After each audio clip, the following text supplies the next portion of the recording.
একজন আলেম আল্লাহকে সবচেয়ে বেশি ভয় করে। আল্লাহ কোরআনে বলেন, ইন্নামা ইয়াখশাল্লাহা মিন ইবাদিহিল উলামা। আমার বান্দাদের মাঝে উলামা ইকরামই কেবল আল্লাহকে ভয় করার মতো করতে পারে। ইবাদত করলে আল্লাহরে ভয় করা যায় না, ইলম থাকলে আল্লাহরে ভয় করা যায়। ইলম ছাড়া আল্লাহকে ভয় করা যায় না, কারণ মর্যাদা না জানলে তাকে সম্মান দেওয়া যায় না। আল্লাহকে না জানলে, কোরআনকে না জানলে আল্লাহকে কোরআনকে মর্যাদা দেওয়া যায় না। এরে নবীর উম্মতের দল, এরে পর্দার অন্তরালে আম্মা জান, যারা ইলম শিখতে পারেন নাই, এরা তো আল্লাহর ভয় ওই পর্যায়ে ঢুকাইতে পারেন নাই। তবে আপনি বড় সৌভাগ্যশীল যদি আপনার একটা ছেলে। প্রখ্যাত আলেমে দ্বীন হযরত মাওলানা আবু সাইদ সিদ্দিকী হাফিজাহুল্লাহ তাআলা অত্যন্ত ভালো মানুষ। বিভিন্ন জায়গায় বিভিন্ন প্রোগ্রামে তিনি আলোচনা করে থাকেন। একটি বিশাল স্বপ্ন, একটি আদর্শ প্রতিষ্ঠান গড়বেন, সেই স্বপ্ন নিয়ে তিনি এখানে এই প্রতিষ্ঠানের সূচনা করেছেন।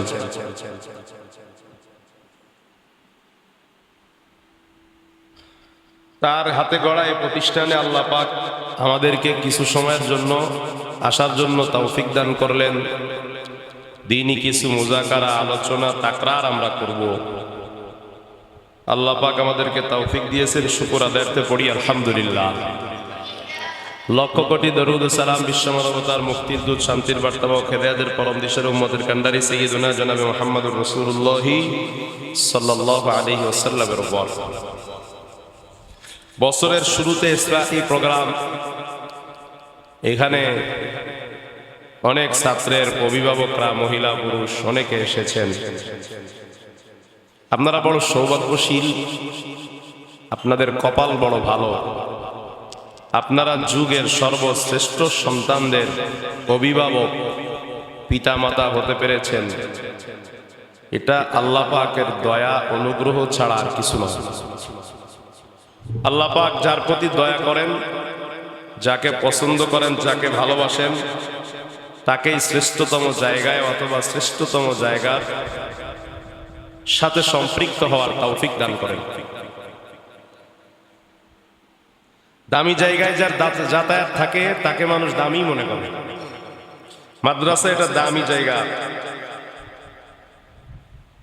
এলেম শিক্ষার কানন, বাগান। এলেম কি জিনিস? পৃথিবীর মধ্যে সব থেকে দামি জিনিস। এলেম কি জিনিস? এলেম ছাড়া আমল সম্ভব না, এলেম ছাড়া দুনিয়াও টিকবে না। নবীর আগের যেই যুগ, সেই যুগকে জাহালাতের যুগ বলা হয়, মূর্খতার যুগ বলা হয়। নবী আসছেন এলেম নিয়ে।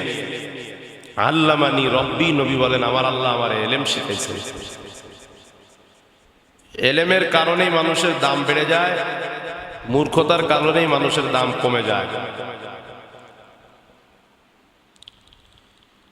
এলেম যার ভিতরে যত ঢুকবে, তার ভিতরে আল্লাহর ভয় তত ঢুকবে। এলেম ওয়ালারাই দুনিয়ায় মর্যাদাবান। আল্লাহ পাক কোরআনে বলেন, ইয়ারফাইল্লাহুল্লাযীনা আমানু মিনকুম ওয়াল্লাযীনা উতুল ইলমা দারাজাত। তোমাদের মধ্যে যারা মুমিন আর যারা এলেমওয়ালা, এদের মর্যাদা আল্লাহ বাড়িয়ে দিবেন, দুনিয়াতেও আখিরাতেও। টাকাওয়ালার টাকা বাড়লে শত্রু বাড়ে, এলেমওয়ালার এলেম বাড়লে বন্ধু বাড়ে।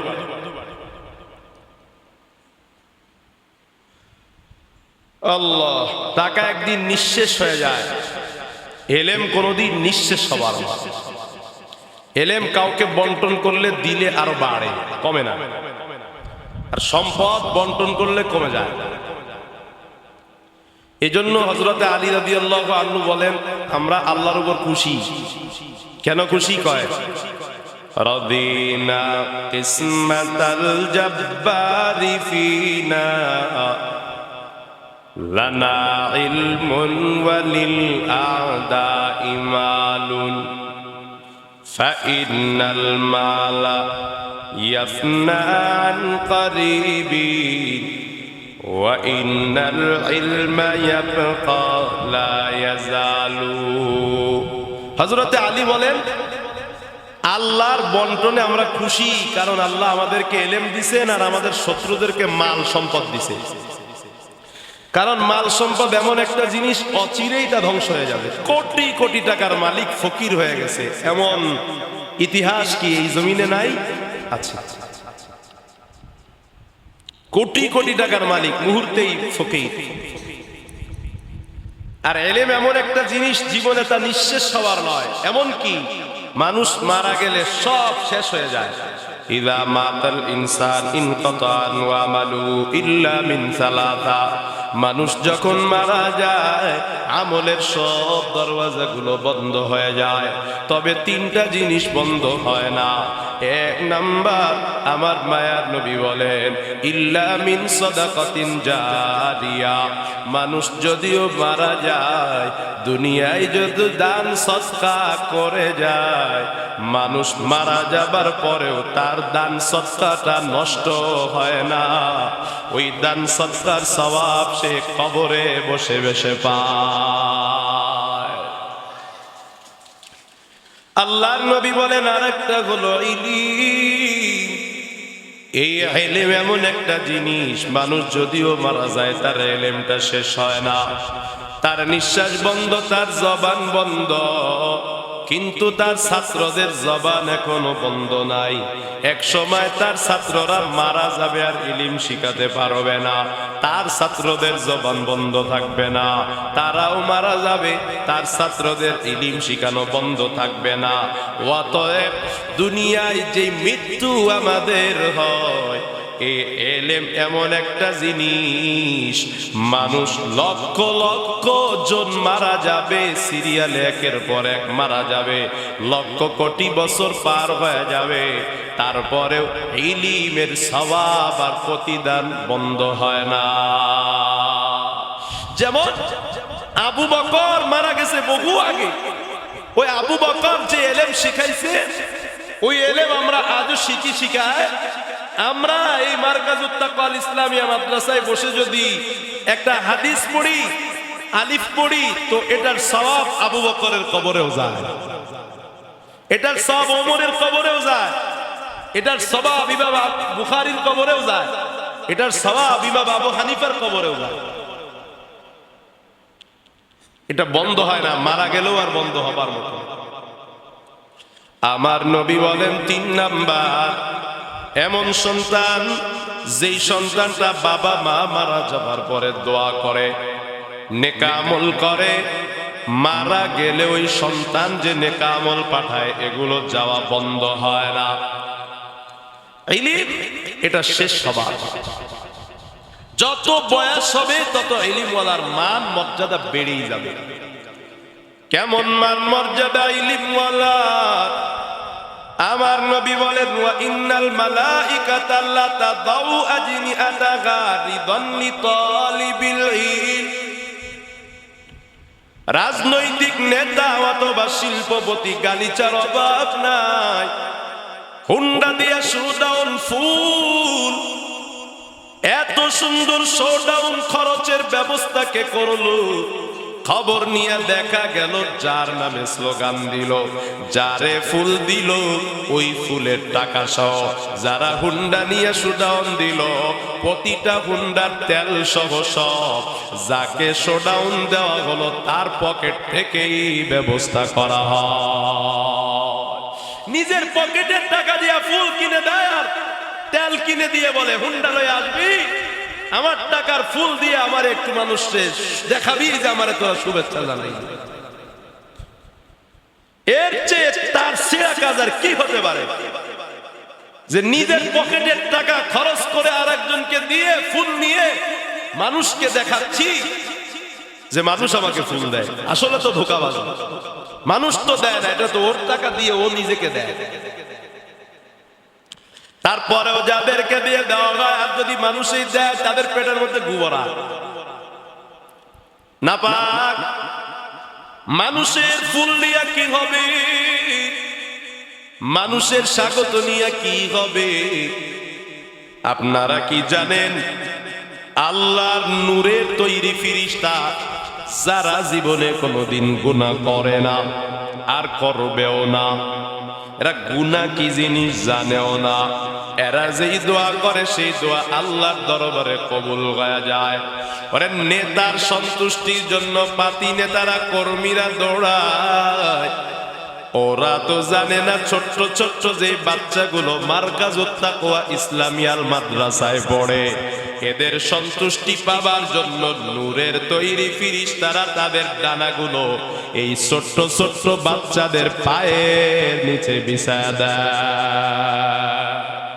এল মেরা এজাজ করদান বেহিসাব খলকেরা দাদান জবাবে বা সওয়াব হক না দারদ দস্তে খলকা জারেরা নিস্তে ই হাসলত একে দিনদারেরা। এদের মর্যাদা কেমন? কাজ জমিনে যত প্রাণী আছে, মাখলুক আছে রে, সকল মাখলুকাত তালেবে ইলম কোরআনের ছাত্রদের জন্য মাগফিরাত কামনা করে, ক্ষমা চায়। ও আল্লাহ, এরা যদি কোনো ভুল করে, ও আল্লাহ তুমি এদের ভুলকে ক্ষমা করে দাও। নবীর উম্মতের দলেরা, আপনারা হাদিস জানেন, বুখারী শরীফে এসেছে, একজন পতিতালয়ের মহিলা রাস্তা দিয়ে হাঁটার সময় যখন একটা কুকুরকে দেখতে পায়, পিপাসার কারণে জিহ্বাটা বের হয়ে যায়, নিজের পায়ের চামড়ার জুতা মোজা খুলিয়া একটু ফোঁটা পানি এনে কুকুরের মুখে দেওয়ার কারণে কুকুরের দিলটা ঠান্ডা হয়ে যায়। আসমান থেকে গায়েবী আওয়াজ, অপতিতা মহিলা জীবন ভর গুনাহ করে জাহান্নামটা নিজের উপরে অবধারিত করেছ, আমার একটা নিকৃষ্ট প্রাণী কুকুরের কলিজা ঠান্ডা করার কারণে তোমার জীবনের সব গুনাহ মাফ করিয়া আমি আল্লাহ তোমাকে জান্নাতের মেহমান বানাইয়া নিলাম। একটা কুকুরকে খুশি করার কারণে, একটা কুকুর দিল থেকে দোয়া করার কারণে, কুকুর এক কুকুরের দোয়ায় বেশ্যা মহিলার জান্নাত, জাহান্নাম হারাম, জীবনের সব গুনাহ মাফ। ভালো করে খেয়াল করবেন, একটা প্রাণীর দোয়ায় একজন পতিতা মহিলার জীবনের সব গুনাহ মাফ, জাহান্নাম থেকে মুক্তি পেয়ে জান্নাত। এবার আমি আপনাদেরকে একটা হাদিস শোনাই। মায়ার নবী ডাক দিয়া বলেন, ওয়া ইন্নাল আলিমা লা ইস্তাগফিরু লাহু মান ফিস সামাওয়াতি ওয়া মান ফিল আরদ হাত্তাল হিতানু ফিল মা। ওই পতিতা মহিলার জন্য একটা কুকুর দোয়া করেছে একবার। আমার নবী বলেন, একজন আলেম অথবা তালেবে ইলম কোরআনের ছাত্রদের জন্য একটা প্রাণী দোয়া করে না, একবার দোয়া করে না। আমার নবী বলেন, আসমান এবং জমিনে যত মাখলুকাত আছে, এমনকি সমুদ্রের মাছ পর্যন্ত কোরআনের ছাত্রদের জন্য 24টা ঘন্টা আল্লাহর দরবারে দোয়া করতে থাকে। এক কুকুরের দোয়ায় যদি একজন জাহান্নামী থেকে জান্নাতি হয়ে যেতে পারে, তাহলে আসমান জমিনের সকল মাখলুক যদি 24 ঘন্টা একজনের জন্য দোয়া করেন, চিন্তা করে দেখুন তার মর্যাদা কোথায় পৌঁছাইতে পারে, তার মর্যাদা কোথায় যেতে পারে। আবারও বলছি, একটা কুকুরের একবার দোয়ার কারণে যদি সারা জীবনের গুনাহ মাফ হয়ে জাহান্নাম থেকে মুক্তি পেয়ে জান্নাত পেয়ে যেতে পারে, তাহলে এক প্রাণী নয়, আসমান জমিনের সব প্রাণী একবার নয় 24 ঘন্টা যদি কারোর জন্য দোয়া করে, এবার চিন্তা করে দেখুন তার মর্যাদা কোথায় গিয়ে পৌঁছেছে। আর ওই মর্যাদায় যার স্থান গিয়ে পৌঁছেছে, আপনি তার সমালোচনা করেন, আপনি তার বিরুদ্ধে লেগে আছেন। একজন জান্নাতি ব্যক্তির পেছনে লাগলেই তো কপাল পুড়ে যাবে, আর এরকম জান্নাতি লোকদের পেছনে আছেন এই ছোট্ট বাচ্চারা যদি একটু দুষ্টামি করে, এটাও আপনার সহ্য হয় না। হ্যাঁ, মাদ্রাসার ছাত্ররা আবার এমন হয় নাকি? আরে মিয়া, মাদ্রাসার একটা ছাত্র যদি অন্যায় করে, ফেরেশতারা ওর জন্য মাফের দোয়া করে, সমুদ্রের মাছ ওর জন্য দোয়া করে। ওর তো গুনাহ করতে দেরি হয়, মাফ হইতে দেরি হয় না। আর তুমি যে বলতেছো মাদ্রাসার ছাত্র হয়ে কি এটা করতে পারে? তোমার জন্য তো কেউ দোয়া করে না, একটা কুকুরও দোয়া করে না তোমার জন্য, বরং আরো বদদোয়া করে। চিন্তা করে দেখুন মর্যাদাটা কোথায় ছোট্ট ছোট্ট বাচ্চা। আর ফিরিস্তারা যদি, নূরের তৈরি ফিরিস্তারা যদি ডানা বিছিয়ে দিতে পারে এদের পায়ের নিচে, আপনারা আবার এদের পায়ের নিচে কি বিছানো দরকার একটু চিন্তা করে দেখুন। নূরের তৈরি ফিরিস্তা যারা গুনাহ করে না, এরা যদি এদের পায়ের নিচে ডানা বিছাইতে পারে, ডানা, তাহলে আমার আপনার মতো গুনাহগার ওদেরকে দেখলে কি পরিমাণ সম্মান করা দরকার ভাবুন, একটু ভাবুন কি করা দরকার এদেরকে, কতটুকু মর্যাদা এদেরকে দেওয়া দরকার। হোক না আমার ছেলে, কিন্তু কোরআনের ছাত্র, ওর মর্যাদা অনেক বেশি।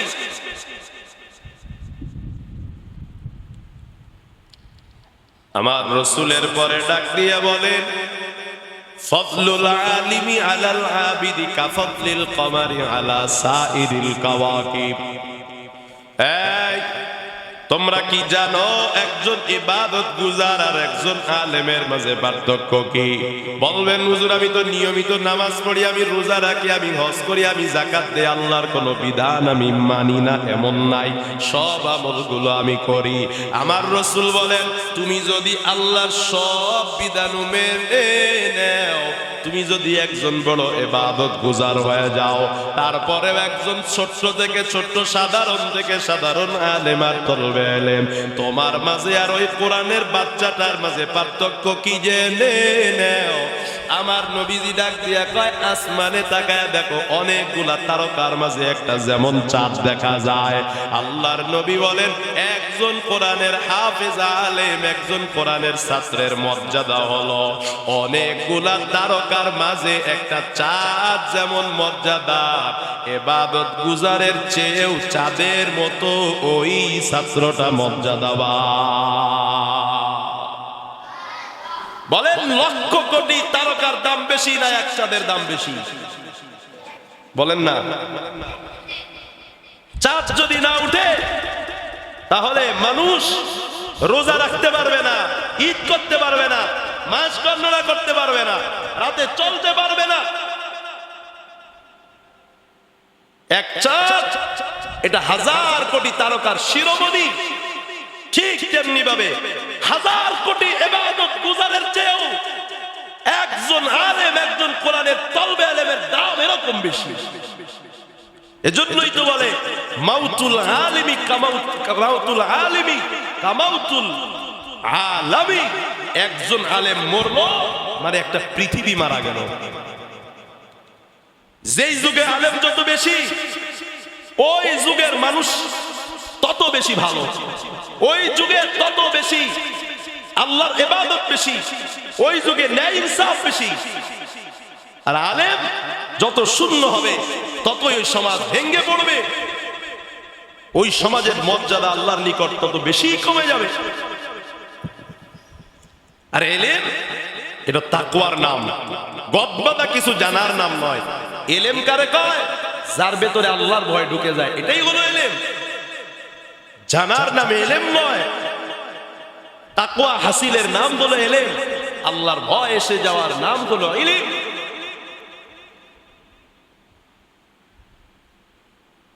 আল্লাহ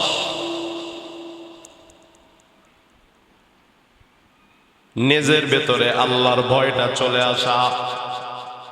একজন আলেম আল্লাহকে সবচেয়ে বেশি ভয় করে। আল্লাহ কোরআনে বলেন ইন্নামা ইয়াখশাল্লাহা মিন ইবাদিহিল উলামা। আমার বান্দাদের মাঝে উলামা ইকরামই কেবল আল্লাহকে ভয় করার মতো করতে পারে। ইবাদত করলে আল্লাহরে ভয় করা যায় না, এলেম থাকলে আল্লাহরে ভয় করা যায়, এলেম ছাড়া আল্লাহকে ভয় করা যায় না। কারণ মর্যাদা না জানলে তাকে সম্মান দেওয়া যায় না। আল্লাহকে না জানলে, কোরআনকে না জানলে আল্লাহকে, কোরআনকে মর্যাদা দেওয়া যায় না। এরে নবীর উম্মতের দল, এরে পর্দার অন্তরালের আম্মা জান, যারা ইলম শিখতে পারেন না এরা তো আল্লাহর ভয় ওই পর্যায়ে ঢুকাইতে পারেন নাই। তবে আপনি বড় সৌভাগ্যশীল যদি আপনার একটা ছেলে হয়ে যায় মুত্তাকি, যদি আপনার একটা মেয়ে হয়ে যায় মুত্তাকি, আপনার ছেলে হয়ে যায় আলেম, আপনার ছেলে যদি হয়ে যায় হাফেজ। প্রধানমন্ত্রী সবাই হতে পারে না, হয় প্রধানমন্ত্রীর চেয়েও সুখে তাকে সম্মান বেশি পায় কে? কয় তার মা বাবা। প্রধানমন্ত্রীও নিজের চেয়ারটা ছেড়ে দিয়ে বাবারে যেমন বসতে দেয়, মানুষকে বুঝাইতে চায় আমার এই মন্ত্রিত্বের চেয়ে আমার এই মাঠে কাটা বাবার দামটা বেশি। ঠিক তেমনি ভাবেও একজন আলেমও তার বাবাকে সম্মানের জায়গায় রাখে। হাসরের ময়দানে আলেম হতে পারেন নাই, তবে আলেমের বাবা আলেমের মা হওয়ার কারণে কি যে মর্যাদায় আপনি আসীন হবেন, এই সৌভাগ্য আল্লাহ পাক সবাইকে দেয় না। অনেকে নিজে আলেম হয় কিন্তু আলেমের বাবা হতে পারে না, আছে না নাই? নিজে আলেম ছেলেটা আলেম বানাইতে পারে নাই, নিজে আলেম হওয়া একটা সৌভাগ্য। হাফেজ আলেমের বাবা হতে পারা, মা হতে পারা, এটা ভিন্ন রকমের সৌভাগ্য। নবীর উম্মতের দলেরা আলেম কাকে বলে?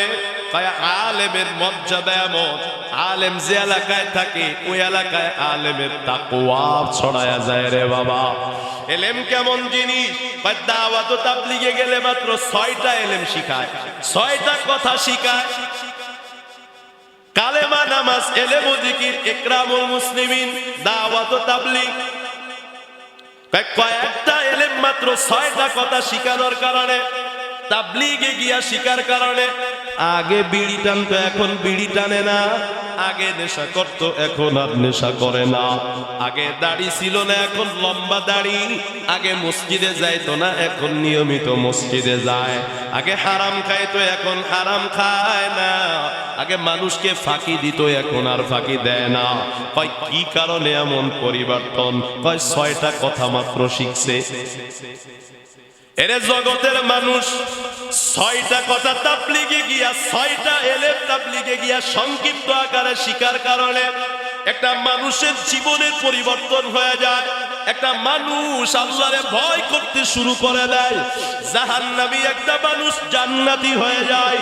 তাহলে সেই বান্দা শুধু 6টা এলেম না, কোরআন হাদিসের অগাধ জ্ঞান অর্জন করে ওয়ারাসাতুল আম্বিয়া হয়ে যায়। নবীর ইলমগুলো নিজের সিনায় ধারণ করে নাই। একজন তাবলীগওয়ালা 6টা ইলম শিখে নিজে হেদায়েত পায়। আর একজন আলেম যখন হয়ে যায়, যখন সে মুফতি হয়ে যায়, মাওলানা হয়ে যায়, কয় সে শুধু নিজে হেদায়েত পায় না, একজন আলেম এক একটা জগতের জন্য, এক একটা এলাকার জন্য হেদায়েত হইয়া যায়। একজন তাবলীগওয়ালা 6টা ইলম শিখে নিজে হেদায়েত পায়, আর একজন আলেম, একজন নবীর ওয়ারাসাত উত্তরাধিকারী উলামা, একজন কোরআনওয়ালা, সে এক একটা জাতির জন্য হেদায়েত হয়ে যায়। সে শুধু নিজেরা জান্নাতি বানায় না, পুরা একটা জাতিকে জান্নাতি বানায় ফেলতে পারে। একজন আলেমের মর্যাদার ক্ষমতা এতই বেশি।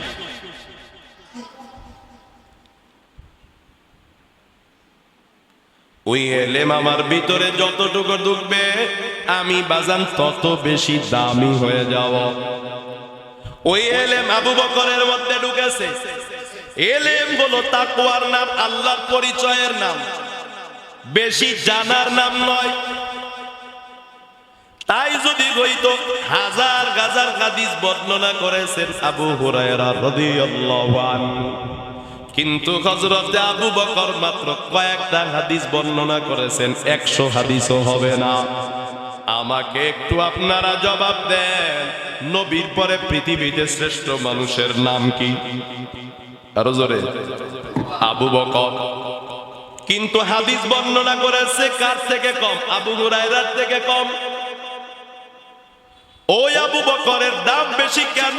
কয় আবু বকরের ভিতরে আল্লাহর ভয় বেশি। নবী একদিন বললেন, আজকে কে কে সদকা করেছো? আবু বকর আগে হাত তুলে কয় আমি। আমার নবী বলেন, আজকে অসুস্থ ব্যক্তিকে দেখতে কে গিয়েছো? আবু বকর কয় আমি। আমার নবী বলেন, আজকে রোজা আছো কে? আবু বকর হাত তুলে বলেন আমি। আমার নবী বলেন, আজকে কোরআনের তেলাওয়াত কে করেছো? আবু বকর বলেন আমি। আমার নবী এক একটা আমলের কথা বলেন, প্রত্যেকটা আমলেই আবু বকরের হাত পাওয়া যায়। এরে নবীর উম্মতের দল, ওমর আমার আল্লাহকে ভয় করেছেন। ওমর ইলমওয়ালা একজন শাসক ছিলেন। আমার রাসূল বলেন, আনা বাইতুল ইলমি ওয়া বাবুন নার। আমার রাসূল বলেন, আবু বকর হযরতে ওমর এমন দামি, কেমন দামি? ভাই আমার পরে যদি কেউ নবী হইতো, সে হইতো হযরতে ওমর। ওই ওমর কেমন আল্লাহর ভয় করেছেন? তার মধ্যে আল্লাহর ভয় থাকার কারণে তার সময়ে বাঘ পর্যন্ত আল্লাহরে এমন ভয় করেছে, বকরি বাঘের পাশে এসে ঘাস খায়, বাঘ কিন্তু বকরির উপরে সবল দিতে সাহস পায় না। কারণ তাদের শাসক হলো হযরতে ওমর, একজন আল্লাহওয়ালা, একজন আলেম, একজন মুত্তাকি। যদি কোনো এলাকায় থাকে, এমনই করে তার বরকত এলাকায় ছড়ায় যায়।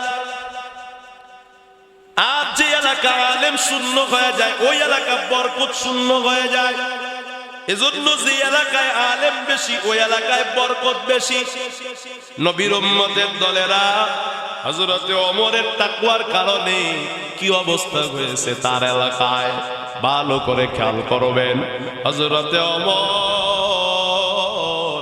রাতের বেলায় খালি পায় এলাকা দিয়ে ঘোরাঘুরি করে খোঁজ খবর রাখতেছে, দেখি আমার এলাকায় কে কেমন আছে, কারো কোনো অসুবিধা আছে নাকি। জুতা পায়ে দিয়ে হাঁটে না। কেন জুতা পায়ে দিয়ে হাঁটে না? আমার খড়মের আওয়াজে যদি কোনো মানুষের ঘুম ভেঙে যায়, আমি আল্লাহর কাছে জবাব দিতে পারবো না। ওই মানুষ আল্লাহরে বলবে, ওমর বাচ্চা কইয়া জুতার পায়ে দিয়ে আওয়াজ করছে, আমগোর ঘুমের ডিস্টার্ব হয়েছে। আর আমগো সময়ের নেতারা এমন অবস্থা, তারা রাস্তায় বের হলে পুরা ঢাকা শহরের মানুষের সব কাজ বন্ধ। হযরতে ওমর জুতা পায়ে দেয় না, জুতা পায়ে ছাড়া আস্তে আস্তে এলাকা দিয়ে হাঁটে। এক বাড়ির পাশে গেছে, দেখে মামের আলাপুর। একজন আলেমের মাঝে তাকওয়া থাকলে দেখেন তার এলাকায় তাকওয়া কিভাবে ছড়ায়। ওই মা বলতেছে মেয়েকে, দুধে পানি মিক্সার করে দাও, দুধ বেশি বেচা যাবে। মেয়েটা ডাক দিয়া কয়, না না, ওমর যদি এই খবর জানতে পারে, পিঠের চামড়া থাকবে না, এই কাজ করা যাবে না। মা এবার ডেকে বলে, তোর ওমর কি এখানে বসে আছে নাকি? মেয়েটা ডাক দিয়া বলে, ও মা, ওমর যদি এখানে নাই, ওমরের মালিক কি না? ওমরের চোখ ফাঁকি দেওয়া যায়, ওমরের মালিকরে তো ফাঁকি দেওয়া যায় না। আম্মা জান, আপনি যতই বলেন আমি দুধের মধ্যে পানি মিশাইতে পারব না। হযরতে ওমর নিজের ছেলের জন্য একটা মেয়ে খুঁজতেছিলেন, বিবাহ দিবেন। ওমর এবার ডাক দিয়া কয়, এর চেয়ে বড় মুত্তাকি, আল্লাহকে ভয় করনেওয়ালা মেয়ে আর আমি কোথাও পাবো না। যেই মেয়ের মা তারে কয় দুধে পানি মিশা, ওই মেয়ে কয় ওমরের আল্লাহ দেখবে দুধে পানি মিশানো যাবে না। ওমর নিজের সিংহাসনে গিয়ে একটা চিঠি লিখলেন, ও মা, আপনার মেয়েকে আমার ছেলের জন্য পুত্রবধূ করতে চায়। আল্লাহু আকবার। ওমর আত্মীয়তা করবে, সেখানেও খুঁজেছে কে আল্লাহরে ভয় করে, কে মুত্তাকি, কে ইলমওয়ালা। সব জায়গায় ইলিমওয়ালা মুত্তাকি খুঁজে, আর আমরা শুধু মাল খুঁজি, মাল খুঁজি, মাল খুঁজি, টাকা খুঁজি, টাকা খুঁজি। কোথায় টাকা পাওয়া যাবে? টাকাওয়ালারে সম্মান দেই, একজন আলেমরে সম্মান দিতে চাই না। আমার ছেলেরে দিয়া টাকা কামাইতে চাই, আমার ছেলেরে আলেম আমি বানাইতে চাই না। ছোট্ট বয়াত বাবা মাছ বেচে, ছেলেটারেও মাছ বেচা শুরু করে দিছে। এই জালেম বাবা, খবর আছে তো? ছোট্টবেলায় বাবা ছেলেটারে দিয়ে দিছে গার্মেন্টসে, রিক্সাও একটা নিয়ে কয় চালা, আমারে টাকা দিবি।